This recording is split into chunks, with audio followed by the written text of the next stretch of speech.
नागरिकता बड़ा संदेश दे गया।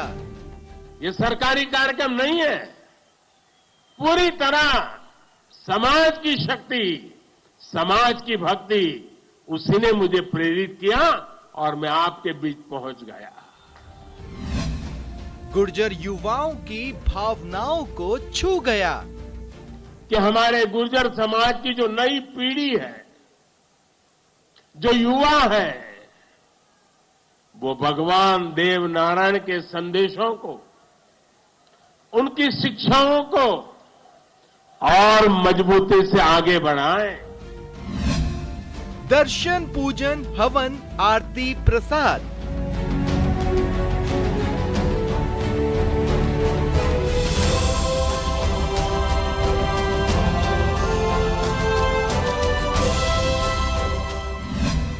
पीएम ने मांगा देव का आशीर्वाद।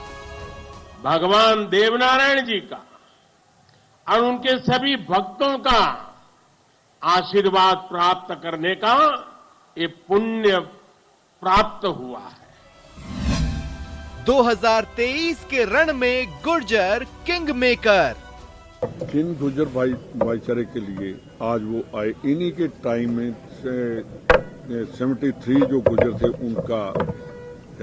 उनको शहीद किया गया जब उन्होंने अपनी मांगों के लिए धरना लगाया।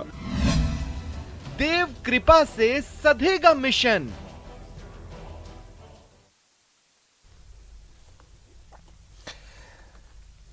स्वागत है आप सभी का। आपके साथ मैं हूं स्वप्निल। गुर्जरों के आराध्य भगवान श्री देव नारायण की जन्मभूमि मालासेरी डुंगरी से पीएम नरेंद्र मोदी ने बड़ा संदेश दिया। पीएम ने कहा कि आपका और हमारा कमल से गहरा नाता है। बाबा देव नारायण ने बुलाया और मैं हाजिर हो गया। पीएम मोदी का गुर्जरों को दिया संदेश, इसके मायने क्या है, इसी पर हम बात करेंगे। हमारे साथ जो गेस्ट जुड़ रहे हैं, आइए मैं आपको मिलवा देता हूं। मेरे साथ जुड़ रहे हैं अरुण शर्मा जी, कांग्रेस नेता हैं, सुरेश गर्ग जी बीजेपी नेता हैं और मिथिलेश जैमिनी जी वरिष्ठ पत्रकार हैं। आप सभी का स्वागत है न्यूज 18 राजस्थान पर। मिथिलेश जी, मैं आपसे शुरुआत करना चाहता हूं। देखिए, आज की डेट में पीएम मोदी की लहर हो या ना हो, क्रेज तो है, ये वहां की तस्वीरों ने दिखाया है।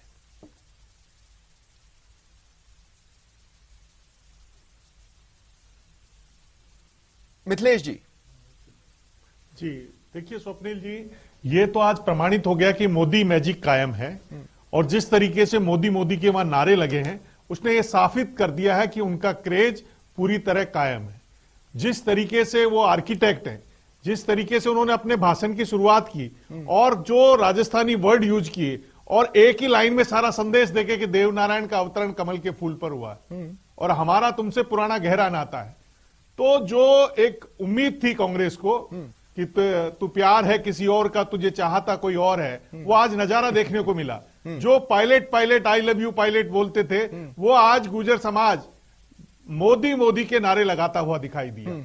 और जो धार्मिक आस्था को उन्होंने, जो सामाजिक पुनरुत्थान का उनका अभियान है, उसको जिस तरीके से उन्होंने बल दिया और राजस्थान में 3 महीने में दूसरी उनकी यात्रा है और जो आज भीड़ का जो नजारा था और भीड़ की बॉडी लैंग्वेज से माइक्रो मैनेजमेंट हुआ है। मिथिलेश जी, आप देखिए, आयोजन धार्मिक था आप, और बीजेपी ने इतना माइक्रो मैनेजमेंट वहां पर किया। सीएम नहीं इनवाइट हुए, पूर्व सीएम है बीजेपी से आती हैं, वो नहीं इनवाइटेड थी। देखिए सीएम साहब तो अगर इनवाइट भी होते तो उन्हें पुष्कर का नजारा याद है, हाँ, इसलिए सीएम साहब नहीं गए। और पूर्व मुख्यमंत्री वसुंधरा राजे क्यों नहीं गई? क्योंकि अगर वो जाती तो वो गुर्जर समाज के वो 73 जो जवान शहीद हुए थे, वो यादें ताजा हो जाती। तो इन दोनों को तो दूर रखा गया और खुद अशोक गहलोत जी भी नहीं गए। सरकारी कार्यक्रम में जा सकते थे, उनको पता है कि उनका बेटा जब पुष्कर में गया था तब क्या नजारा हुआ था। तो इसलिए वो तो बात छोड़ दीजिए आप। सच्चाई यह है कि इस यात्रा से निश्चित रूप से जो 1.5 लाख वोटों का अंतर है, पिछले चुनाव में बीजेपी और कांग्रेस में 1.5 लाख वोटों का अंतर था और उसमें सबसे बड़ा डेंट किसी ने मारा था तो इसी समाज ने मारा था, क्योंकि समाज भावुक है। जिसके साथ खड़ा होता राजनीतिक रूप से सचिन पायलट के पीछे खड़ा था और तमाम गुर्जर कैंडिडेट जो बीजेपी से खड़े थे, प्रहलाद गुंजल, कालूलाल गुर्जर, सबको हरा दिया इस समाज ने। और गुर्जर समाज से कांग्रेस में 8 एमएलए हैं। ये सब सचिन पायलट के पीछे खड़ी हुई भीड़ का नजारा था। ठीक है। मैं अब कांग्रेस को भी इसमें शामिल करना चाहता हूं। सुरेश गर्ग जी, मैं लास्ट में आपके पास आऊंगा। आज आपके लिए काफी खुश होने के दिन है। आज बहुत सी चिंता की लकीरें आपके माथों से हटी है, इसलिए थोड़ा सा आप वेट कर सकते हैं। मैं अरुण शर्मा जी आपके पास आ रहा हूं। अरुण शर्मा जी, देखिए मेरा सवाल यह है कि एक तरफ हम आपके हाथ से हाथ जोड़ो अभियान से जुड़ी कुछ तस्वीरें देख रहे हैं जिसमें कहीं पर कुर्सियां खाली दिख रही हैं, कहीं पर वहां के नेता उस पर बयान देते दिख रहे हैं, उसका बचाव करते नजर आ रहे हैं कि नहीं पहले वो आए थे तो भीड़ थी, अब थोड़ी सी भीड़ कम हुई है। दूसरी तरफ प्रधानमंत्री मोदी की आज जो धार्मिक सभा वहां पर जिसमें उन्होंने संबोधन दिया, मोदी मोदी के नारे गूंज रहे थे, लोग पेड़ों पर चढ़े हुए थे, खंभों पर चढ़े हुए थे उन्हें देखने के लिए। ये तो कुछ चिंता की लकीरें आपके चेहरे पर ला रही होंगी। स्वप्निल, ऑन द कॉन्ट्रेरी, चिंता की तो कोई लकीरें हैं नहीं। प्रधानमंत्री जी पिछले 3 महीने में 2 बार आ चुके हैं और मेरे को पक्का यकीन है आगे वाले कुछ महीनों में और 4-5 बार आएंगे।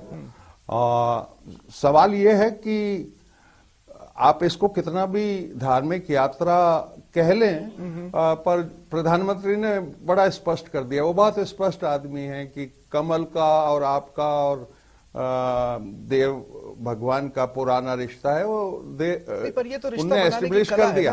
ये तो रिश्ता बनाने की, जी हाँ, दिल जोड़ने की कला है जिसमें वो महारत हासिल रखते हैं, वो रिश्ता बनाकर जा रहे हैं गुर्जरों के साथ जो आपसे छिटकते दिख रहे हैं अब। हाँ, नहीं, ये बहुत प्रीमेच्योर है इस तरीके के भविष्यवाणियां करना कि गुर्जर अब आपसे छिटक रहे हैं। ये तो कयास कह सकता हूं, इससे ज्यादा ये कुछ भी नहीं है। गुर्जरों ने पिछली बार भी बीजेपी को बिल्कुल सही आईना दिखाया और इस बार भी कोई फर्क नहीं है। सचिन पायलट आज भी कांग्रेस में मौजूद हैं और कांग्रेस के प्लेटफॉर्म से ही बात कर रहे हैं। आप एक बहुत साधारण सी बात अरुण जी, जिस चीज को आप फिलहाल या तो देख नहीं रहे हैं या सियासी मजबूरियां हैं उसलिए देखना नहीं चाहते, गुर्जरों को अब घोषणाएं नहीं चाहिए, उनको राजनीतिक हिस्सेदारी चाहिए और ये जगह जगह पर वो साबित कर रहे हैं अपने नारों के जरिए। स्वप्निल जी, ऐसा है कि न केवल गुर्जर पूरे समाज को जो कि बाहुल्य में है ईस्ट राजस्थान में, बल्कि पूरे इस प्रदेश को बहुत कुछ चाहिए प्रधानमंत्री जी से जो उन्होंने नहीं दिया है सालों से।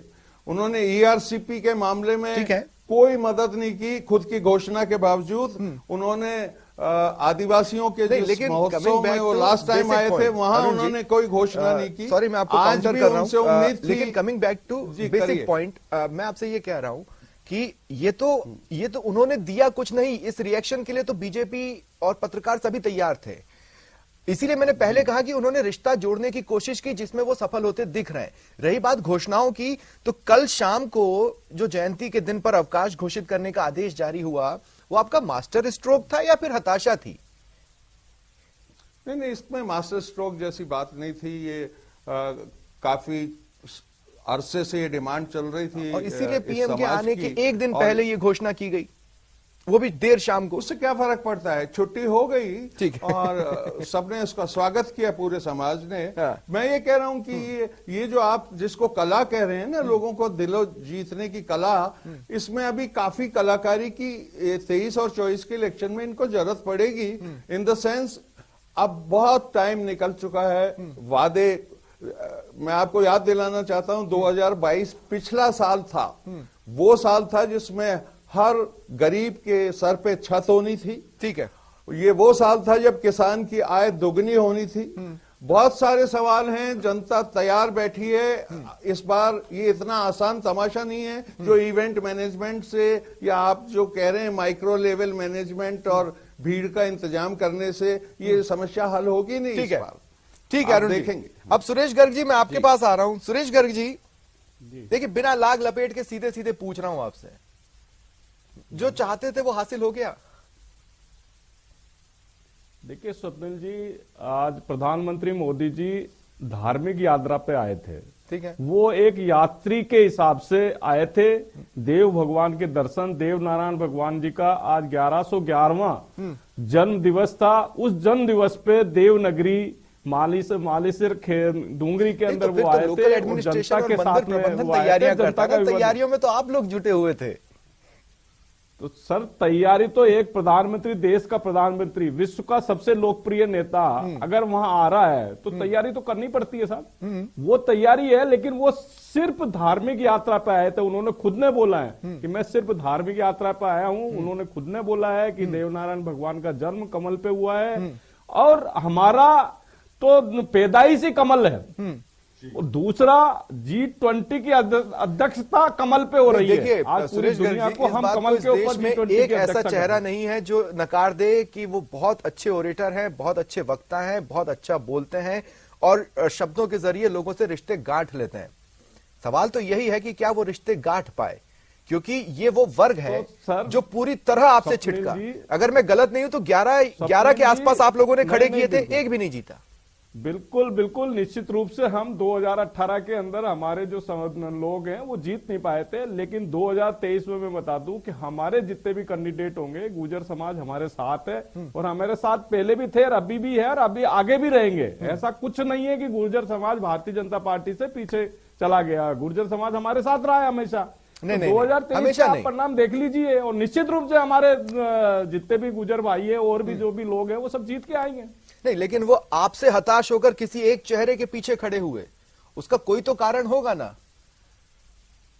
सर देखिए, ये कांग्रेस का, आप ये देखिए कि 2018 का इलेक्शन हुआ था, कांग्रेस के अध्यक्ष कौन थे? सचिन पायलट जी थे।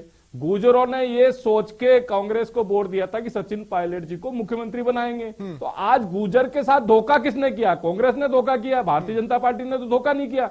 भारतीय जनता पार्टी तो अभी भी गुर्जरों को सम्मान देती है और हम कह रहे हैं ना साहब, गुर्जरों से हमारा नाता है, पुराना नाता है और हम आज भारतीय जनता पार्टी की आपको लगता है, लेकिन एक जो काला अध्याय आपका रहा है गुर्जरों के साथ, एक काला अध्याय आप रहा है, मेरे को यहां पर दोबारा रिपीट करने की जरूरत नहीं है, उस काले अध्याय को वो भूल पाएंगे क्या? पीएम मोदी का दौरा उस गिले शिकवे को दूर कर पाएगा? निश्चित रूप से गुर्जर समाज हमारे साथ है और हमारे साथ ही रहेगा।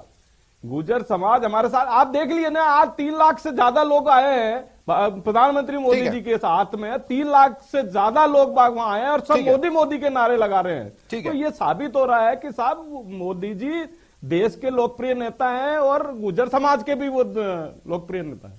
नहीं, बिल्कुल, और उनकी प्रसिद्धि है, तभी तो आप ये कह रहे हैं ना कि प्रदेश के किसी चेहरे पर नहीं बल्कि मोदी जी के चेहरे पर ही चुनाव में उतरेंगे।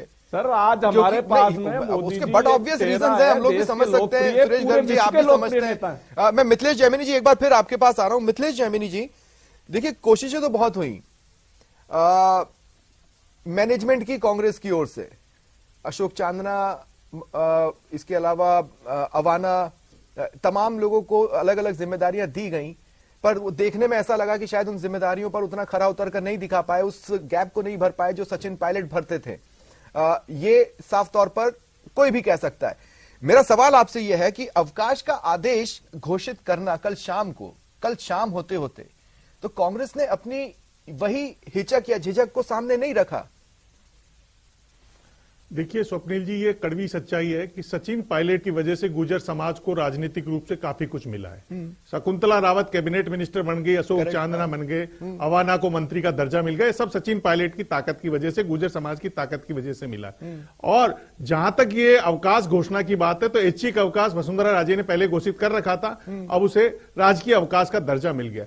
और जहां तक अभी बात कर रहे थे गर्ग साहब की गुर्जर समाज हमारा है, बिल्कुल गुर्जर समाज किसी जमाने में बीजेपी के ही था। नाथू सिंह गुर्जर थे, लेकिन राजेश पायलट के एंट्री के साथ ही राजेश पायलट परिवार ने राजस्थान में गुर्जर समाज को कांग्रेस से जोड़ा। और आप देखिए जब 21 सीटें आई कांग्रेस की, उसमें भी 5 गुर्जर एमएलए थे। तो बीजेपी इस मुगालते में नहीं रहे कि आपके साथ बीजेपी में गुर्जर रहे हैं। पूरी तरह गुर्जर कम्युनिटी पायलट परिवार के साथ खड़ी है। नहीं तो ये वही ओवर कॉन्फिडेंस है जिसकी ओर इशारा हाल ही में प्रधानमंत्री मोदी ने किया। मोदी जी ने जो कहा था 15-16 को कि आप ओवर कॉन्फिडेंस में नहीं रहे और एकजुट रहे, वो नजारा आज यहाँ देखने को मिल रहा है। जो गर्ग साहब बोल रहे हैं कि हमारे साथ थे, अरे आपके साथ थे ना, हम कह रहे हैं। नाथू सिंह गुर्जर थे, प्रहलाद गुंजल थे, 27 विधानसभा क्षेत्रों में गुर्जर एमएलए रह चुके हैं। कालूलाल गुर्जर है, ऐसा नहीं कि नहीं हुआ है, रामकिशन वर्मा बड़े नेता हुए हैं। लेकिन हालात ये हैं कि जो ही राजेश पायलट की एंट्री हुई, जो ही राम सा की एंट्री हुई, कांग्रेस से बीजेपी से पूरा का पूरा गुर्जर बैंड वोट बैंक जो 7% है स्विफ्ट होकर कांग्रेस में आ गए। ठीक है। और पिछली बार तो गुर्जरों ने शपथ खाई थी पानी लेके पूर्वी राजस्थान में, ये मीणा और गुर्जर, मीणा भाइयों से उन्होंने वादा किया था कि एक बार हमारा मुख्यमंत्री बन जाने दो। ठीक है। यही कारण है कि पूर्वी राजस्थान में बीजेपी का सुपड़ा साफ हो गया। बस क्लोजिंग कमेंट के लिए आऊंगा, लेकिन अरुण शर्मा जी मैं आपके पास आ रहा हूं। अरुण शर्मा जी, देखिए इतना तो साफ है कि सचिन पायलट आपके नेता हैं और उनकी नेतागिरी का करिश्मा आप लोग स्टेट के बाहर ही देखना चाहते हैं, स्टेट में नहीं देखना चाहते हैं। इसीलिए वो स्टार प्रचारक होते हैं, उनको तो त्रिपुरा के लिए भी स्टार प्रचारकों की लिस्ट में रखा गया है। बाकी प्रदेश में उनके बहुत ज्यादा एक्टिव कार्य आप किसी न किसी को तो चुभ रहे हैं या अच्छे नहीं लग रहे हैं। देखिए, ये घोषणा पुरानी हो चुकी है। ये सेंटिमेंट जो कांग्रेस संगठन है उसने मुखर होके कहा है, राहुल गांधी जी ने भी कहा है और अभी जो करंट ऑब्जर्वर हैं उनने भी कहा है कि दोनों नेता अशोक गहलोत जी और सचिन पायलट कांग्रेस के असेट्स हैं। उस स्टैंड में कोई चेंज नहीं है, इसमें कोई शक ही नहीं है कि दोनों इंपॉर्टेंट हैं। एक का गजब का तजुर्बा है इस प्रदेश के एक एक गांव ढाणी ढाणी के लोगों से जीवन संपर्क है। दूसरा युवा एनर्जी आउट ऑफ बॉक्स सोचने वाला है। कुल मिलाकर राजस्थान वासियों को कांग्रेस के साथ रहने में किसी भी एंगल से फायदा ही फायदा है। अरुण शर्मा जी, एक वक्त था 2020 का जब आप हमारे साथ डिबेट्स में बैठते थे और तब मैंने आपसे पूछा था कि भाई आप तो कहते थे एकजुट हैं, लेकिन अब जब इतने लोग वहां जाकर बैठ गए हैं दूसरे स्टेट में, तो आपने भी कहा था कि हाँ कुछ तो भूल चूक हुई है। तो वो भूल चूक इस वक्त तक जारी नहीं है, इसकी क्या गारंटी है? देखिए, गारंटी तो जो सामने दिख रहा होता है वही गारंटी होती है। इस तो सामने देखिए, गारंटी कौन ले सकता है? आप किसने गारंटी किसने और सेंटिमेंट समझिए गुर्जरों के। यार, आप भूल रहे हैं स्वप्निल की ये सिर्फ प्रधानमंत्री की यात्रा ही नहीं थी, ये एक बड़ा ऑक्सीजन है गुर्जर समाज के लिए। हाँ। ये 1111वां प्राकट्य दिवस है, उनके लिए बहुत बड़ा महत्वपूर्ण दिन था। तो वो तो किसी भी केस में आने ही थे। अब प्रधानमंत्री भी आ गए हैं, ये एक संयोग है और अच्छी बात है। नहीं, बिल्कुल ठीक है, लेकिन इसको बार बार ये कहना कि ये धार्मिक यात्रा है, ऑफिशियली क्या 2023 के लिए इसको हम कह दें आगाज करके गए वो? देखिए सत्येंद्र जी, प्रधानमंत्री मोदी जी ने तो हमारे जो राष्ट्रीय कार्य समिति थी उसमें भी बोला कि भाई मुगालते में मत रहिए, ओवर कॉन्फिडेंस में मत रहिए, जनता के बीच में जाइए, जनता के मुद्दों को समझिए। स्पेसिफिक सवाल है, क्या हम ये माने बीजेपी के लिए 2023 के लिए रणभेरी बजाकर गए हैं वो? देखिए, मैं बता रहा हूं ना कि प्रधानमंत्री मोदी जी धार्मिक यात्रा पर आए हैं, देव दर्शन के लिए आए हैं, पूर्णाहुति देने के लिए आए हैं, जनता के बीच में आए हैं। तो अब जनता से मिलके गए और एक धार्मिक यात्रा पे आए हैं, तो निश्चित रूप से भारतीय जनता पार्टी को तो फायदा होगा ही अगर आए हैं तो वो। दूसरा, इन्होंने कहा साहब सचिन पायलट जी और अशोक गहलोत जी को एसेट्स बताइए, तो जैसे ही यात्रा यहां से राजस्थान से बाहर गई, इसके बाद में उल्टे सीधे स्टेटमेंट चालू हो गए। सचिन पायलट जी ने आरोप लगाया कि साहब ये जो पेपर लीक के मामले उसमें तो मेन जो आदमी कल्प्रिट है उनको तो पकड़ा नहीं जा रहा। इसके बाद में अशोक गहलोत जी ने आरोप लगाया कि मैं पहले कोरोना से पीड़ित था, इसके बाद में बड़ा कोरोना आ गया। तो अब कहां से ये एसेट्स ले, कभी आवारा नाकारा सचिन पायलट जी को बोला जाता है। उनके तो चेहरे दिख तो रहे ना कम से कम, ठीक है झगड़े में ही सही, उनके चेहरे दिख तो रहे ना। आपके चेहरे तो प्रधानमंत्री मोदी के झगड़े के साथ साथ राजस्थान का विकास, स्वप्निल जी मेरा कहने का मतलब ये है कि राजस्थान का विकास रुका हुआ है। राजस्थान का विकास ठीक है। मिथिलेश जी, मेरा अंतिम सवाल, बार बार मुख्यमंत्री अशोक गहलोत जब ये बोलते हैं कि अभी तो मेरा ही चेहरा रहेगा या अभी तो मैं ही सीएम हूं या इस तरह के बयान, आपको लगता है वो इस वोट बैंक को कांग्रेस के लिए बिगाड़ेगा? देखिए, वो साफ कह चुके हैं 156 सीटें मैं ला चुका हूं प्रदेश अध्यक्ष में, और वो कह रहे हैं मैं ही चौथी बार मुख्यमंत्री बनूंगा। हाँ। तो ये तो आप छोड़ दीजिए कि सचिन पायलट के लिए कुछ बचा हुआ है। अशोक गहलोत किसी भी कीमत पर उनको कोरोना बता चुके हैं, और सचिन पायलट तो कह चुके हैं कि खान घोटाले में हमने और अशोक गहलोत ने दोनों ने दिल्ली के रोड पर सीबीसी को ज्ञापन दिया था 4000 करोड़ के घोटाले का। तो उसकी जांच क्यों नहीं कराई 4 साल में? वो भी तो बोले हैं सचिन पायलट जी, वो जांच क्यों नहीं हो रही? और दूसरा इंपॉर्टेंट चीज, कांग्रेस का हश्र क्या है? आज जयपुर संभाग की बैठक थी, उसमें 20 मंत्री और जो विधायक नदारत थे। कहां है अनुशासन? और आप हाथ से जोड़ो हाथ अभियान की बात कर रहे हैं। जो इनकी अलका लांबा आई थी वो कह के गई कि साहब ब्लॉक अधिकारी जो ब्लॉक के अध्यक्ष हैं वो होंगे। 134 में तो ब्लॉक अध्यक्ष नहीं बने। ठीक है, चलिए देखिए, आज की जो भीड़ थी उससे ये तो कहा जा सकता है कि 2023 के चुनावों के लिए रणभेरी तो अब दोनों तरफ से बजी चुकी है। बहुत बहुत शुक्रिया आप सभी का मेरे साथ जुड़ने के लिए और इस चर्चा में शामिल होने के लिए। फिलहाल इतना ही, नमस्कार।